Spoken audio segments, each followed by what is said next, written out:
Գյումրի Ղազարյան, հաջորդը Արման Եղոյան։ Շնորհակալություն Տիկին Ավանեսյան այս ընդգրկուն լեկուցը ներկայացնելու համար եւ իրապես այս համակարգը մեծ փոփոխություն էր առողջապահության ոլորտում եւ վստահ եմ, որ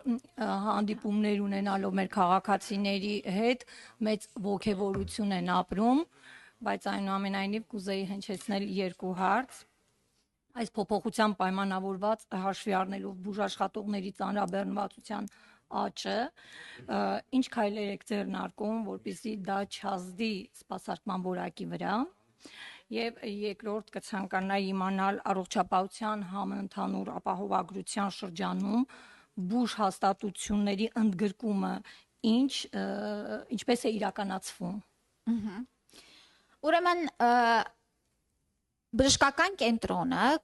կամ առողջության կենտրոնը, պոլիկլինիկան, եթե ուզում է առողջության ապահովագրության շրջանակներում կնքի պայմանագիր եւ սպասարկի այս փաթեթի ծառայությունները, պետք է դիմի հայտ ներկայացնի պայմանագիր կնքելու։ Հայտը դիտարկվում է եւ պայմանների ուրեմն բավարարման պարագայում կնքվում է պայմանագիր հիմնադրամի եւ այդ կենտրոնի միջև սպասարկումը իրականացնելու համար։ Ուրեմն մենք ունենք շատ նոր դիմաց կազմակերպություններ հունվարից սկսած, որոնց հայտերը դիտարկվում է, որովհետև այս կազմակերպությունները մինչ այդ չեն իրականացրել նույն պատվերով սպասարկում եւ այստեղ որոշակի մանրակրկիտ ուրեմն մենք դիտարկում ենք նրանց սարքավորումներով հագեցվածությունը, մասնագիտական հագեցվածությունը եւ այլն եւ ըստ էության որոշում ենք կայացնում տվյալ ընկերությունը համապատասխանում է պայմաններին հրապարակված, եթե այո, նրա հետ կնքվում է պայմանագիր։ Ուրեմն, ես մի հարց էլ այստեղ ստոմված թողեցի, հետո կպատասխանեմ, սա առաջինը։ Երկրորդը, տեսեք, այո, ընդհանուր առմամբ առողջապահական համակարգի դիմելիությունը աճել է եւ ելի աճելու է։ Եվ այս շարունակականությունը մենք դեռ դիտարկելու ենք։ Սա նշանակում է, որ մեր բժշկական կենտրոններն էլ իրենց կարողությունները պիտի ընդլայնեն եւ այստեղ ուզում եմ ասել, որ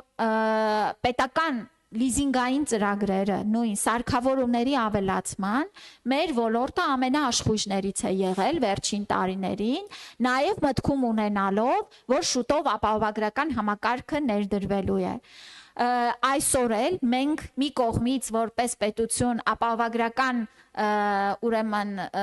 համակարգի շրջանակներում գնորդ ենք հանդիսանում, բայց մյուս կողմից էլ որպես հիմնադիր պետական բժշկական կենտրոնների նաև ներդրումներ ենք իրականացնում, որ ավելացնենք սարքավորումները, հնարավորությունները, ենթակառուցվածքները եւ ամենակարևորը մասնագիտական ուրեմն ներուժի ավելացումը։ Այո, բժիշկ դառնալը հեշտ ճանապարհ չի, պահանջվում է երկար տարիներ, եւ ես ձեզ ասեմ, որ ամբողջ աշխարհում նկատվում է բուժ աշխատողների շատ մեծ կարիք, եւ սա էլ է մի մարտահրավեր, որ մենք պիտի կարողանանք այս մարտահրավերը լուծել։ Սա է ճանապարհը որակին վերահսկելու։ Եվ ստոմ ծառայությունների մասով ես կխնդրեմ ուրեմն ցանկում դրանք կարող են նայել քաղաքացիները, այո, շատ սահմանափակ ծառայություններ են ատամնաբուժական, որտեղ մենք բոլորս հասկանում ենք, որ փաթեթը ունի արժեք ու պիտի տեղավորվենք դրա մեջ։